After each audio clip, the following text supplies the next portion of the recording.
देखिए class 10th के chapter number 7 का एग्जाम्पल नंबर 2 है। क्वेश्चन के अंदर हमसे बोला गया है show that the points 1,7 4,2 -1,-1 and -4,4 are the vertices of a square. तो क्वेश्चन के अंदर हमें शो करना है कि जो पॉइंट्स हमें गिवन हैं ये जो हैं ये एक स्क्वायर के वर्टिसेस हैं, हमें ये चीज़ शो करनी है। ठीक है, अब देखिए जो स्क्वायर होता है वो क्या होता है, क्वाड्रिलेटरल होता है। तो मैं सबसे पहले यहाँ पर एक क्वाड्रिलेटरल बना लेता हूँ। क्वाड्रिलेटरल क्या होता है, जिसकी 4 साइड्स होती हैं उसको हम क्वाड्रिलेटरल बोलते हैं। अब क्वाड्रिलेटरल जो होते हैं वो कई तरह के होते हैं ना, स्क्वायर भी होते हैं, रेक्टेंगल भी होते हैं, रोम्बस भी, ट्रेपेजियम भी, बहुत सारे टाइप्स होते हैं क्वाड्रिलेटरल के।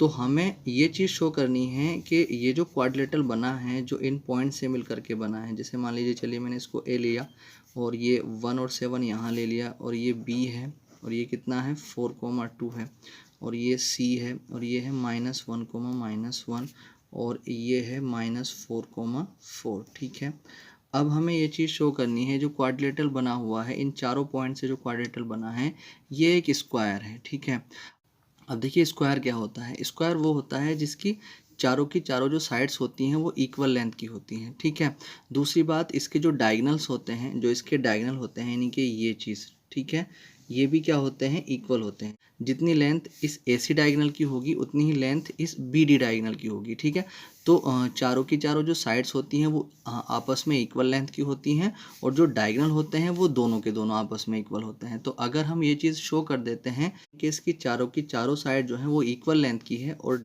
जो डायगनल हैं वो भी आपस में इक्वल हैं, तो ये चीज़ शो हो जाएगी कि ये एक स्क्वायर है। ठीक है, तो अब सबसे पहला काम आप क्या करें, अब सबसे पहले आप इसकी जो चारों की चारों जो साइड्स हैं उन साइड्स को आप जो है पहले फाइंड करें। ठीक है, अब देखिए सबसे पहले हम AB के लिए बात कर लेते हैं। जब AB के लिए आप बात करेंगे तो AB की लेंथ निकालेंगे और AB की लेंथ निकालने के लिए कौन कौन से पॉइंट काम करेगा, 1, 7 और 4,2। ठीक है, अब आप क्या करेंगे, आप यहाँ से x1 लिख लेंगे, x1 कितना है 1 और x2 कितना है आपके पास 4 और y1 कितना है आपके पास 7 और y2 आपके पास कितना है 2। ठीक है, और अब इसके बाद आप क्या करें, जो AB की जो लेंथ है वो निकालें डिस्टेंस फॉर्मूले से। तो AB की जब लेंथ हम निकालेंगे तो डिस्टेंस फॉर्मूला क्या होता है, √x2 माइनस x1 का whole square plus y2 minus y1 का होल स्क्वायर। ठीक है, अब x2 कितना है आपके पास 4 -1 का होल स्क्वायर प्लस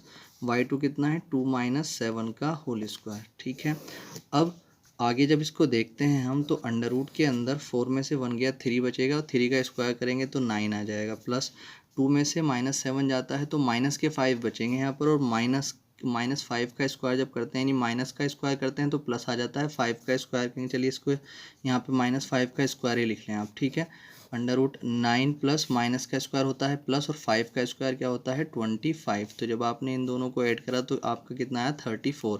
तो आपने AB की जो लेंथ आ चुकी है वो √34 आ चुकी है। अब आप जो है BC की लेंथ निकाले तो 4BC, जब BC के लिए आप काम करेंगे तो ये दोनों के दोनों पॉइंट काम करेंगे। तो अब जो है आप डायरेक्ट जो है फॉर्मूला लगा लें, तो x2 माइनस x1 का whole square plus y2 minus y1 का होल स्क्वायर। तो √x2 आपके पास कितना है, x2 जो है -1 ले लें तो -1 और माइनस x1 कितना है 4 तो का होल स्क्वायर प्लस y2 आपके पास कितना है -1 और माइनस y2 आपके पास कितना है 2। ठीक है, का होल स्क्वायर अंडर रूट ये कितना आ जाएगा -5 के ऊपर पावर 2 और प्लस -3 के ऊपर पावर 2। तो अंडर रूट माइनस का स्क्वायर प्लस 5 का स्क्वायर 25 और प्लस 3 का माइनस का स्क्वायर प्लस और 3 का स्क्वायर कितना होता है 9। तो जब हमने इसको फाइंड किया तो AB कितना आया 34। तो AB और BC तो अभी इक्वल लेंथ की आ चुकी हैं। अब जो है आप CD निकालें। अब देखिए 4CD, जब CD के लिए आप काम करेंगे तो ये वाला पॉइंट और ये वाला पॉइंट काम करेगा। ठीक है, तो ये कितना है C पॉइंट -1, और D पॉइंट कितना है -4,4। ठीक है, अब आप क्या करेंगे, x1 ले लें, x1 कितना है -1 और x2 कितना है आपके पास -4। y1 की अगर हम बात करते हैं तो -1 है और y2 आपके पास कितना है +4। तो जब आप CD निकालेंगे तो डिस्टेंस फॉर्मूला लगाएंगे, तो डिस्टेंस फॉर्मूला क्या होता है x2 माइनस x1 का whole square plus y2 minus y1 का whole square under root x2 आपके पास है -4 और माइनस x1 कितना है -1, माइनस यहाँ पर भी है और माइनस x1 की वैल्यू में भी है, तो +1 हो जाएगा स्क्वायर, प्लस y2 कितना है 4 और माइनस y1 कितना है -1, तो माइनस यहाँ पर भी है और y1 की वैल्यू में भी माइनस है, तो +1 हो जाएगा आपका होल स्क्वायर अंडर रूट।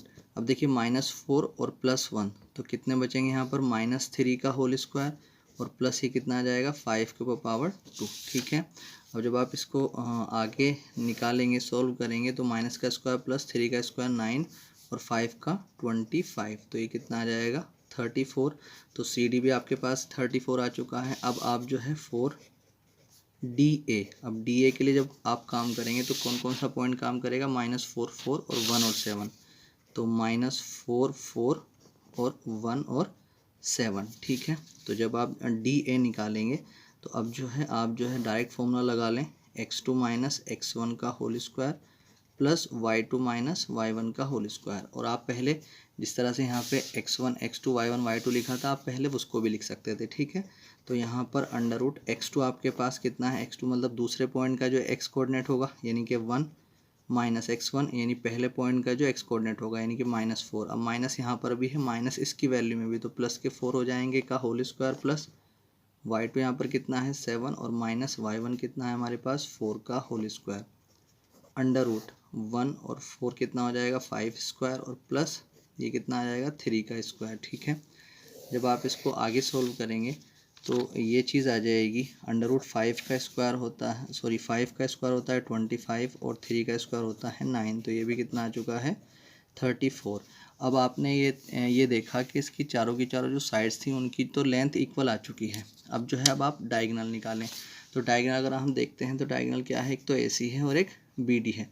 तो पहले आप AC को निकालें, जब AC डायगोनल निकालेंगे तो कौन कौन सा पॉइंट काम करेगा 1 और 1 7 और -1 और -1, तो 4AC। जब AC के लिए आप काम करेंगे तो पॉइंट जो है 1 7 और -1 -1 काम करेगा। ठीक है, तो जो है जब आप इसके लिए AC निकालेंगे डिस्टेंस फॉर्मूला यहाँ पर लगाएंगे तो x2 माइनस x1 का whole square plus y2 minus y1 का होल स्क्वायर, तो अंडर रूट x2 आपके पास कितना है, x2 का मतलब दूसरे पॉइंट का x कोऑर्डिनेट यानी -1 माइनस x1 कितना है 1। ठीक है, तो पावर 2 प्लस y2 आपके पास कितना है दूसरे पॉइंट का y कोऑर्डिनेट यानी -1 और माइनस y1 कितना है 7 का whole square under root minus के 2 का स्क्वायर और प्लस माइनस के 8 का स्क्वायर। तो यहाँ पर आपने देखा माइनस का स्क्वायर प्लस 2 का स्क्वायर 4 और माइनस का स्क्वायर प्लस 8 का स्क्वायर कितना हो जाएगा 64, तो ये कितना हो जाएगा 68। अब आप निकालेंगे BD, तो 4BD। जब आप BD के लिए आप काम करेंगे तो BD के लिए कौन कौन सा पॉइंट काम करेगा 4,2 और -4,4, तो 4,2 और -4,4। ठीक है, तो जब आप यहाँ से BD निकालेंगे तो BD पहले फॉर्मूला लगा लेंगे यानी x2 माइनस x1 का स्क्वायर, x2 कितना है -4 और माइनस x1 कितना है 4 का होल स्क्वायर और प्लस y2 कितना है 4 और माइनस y1 कितना है हमारे पास 2 का होल स्क्वायर, तो अंडर रूट, तो ये -8 का स्क्वायर हो चुका है और प्लस ये 4 में से 2 माइनस होगा तो कितने बचेंगे 2 का स्क्वायर। तो आपने इसको देखा तो माइनस का स्क्वायर प्लस और 8 का स्क्वायर 64 और प्लस 2 का स्क्वायर कितना हो जाएगा आपके पास 4। जब आपने ये देखा तो ये कितना आ चुका है, जो BD आया वो भी कितना है अंडर रूट 68। ठीक है, तो इसमें चारों की चारों जो साइड्स हैं उनकी लेंथ भी इक्वल है और जो दोनों के दोनों डायगोनल हैं वो भी इक्वल हैं। ठीक है, तो स्क्वायर की यही प्रॉपर्टी होती है कि इसकी चारों की चारों साइड्स भी इक्वल होती हैं और जो दोनों के दोनों डायगोनल होते हैं वो भी आपस में इक्वल होते हैं। तो इसलिए ये चीज़ शो हो चुकी है, इसलिए 1,7 4,2 -1, -1 and -4,4 are the vertices of a square. ठीक है, यही चीज़ हमें प्रूव करनी थी।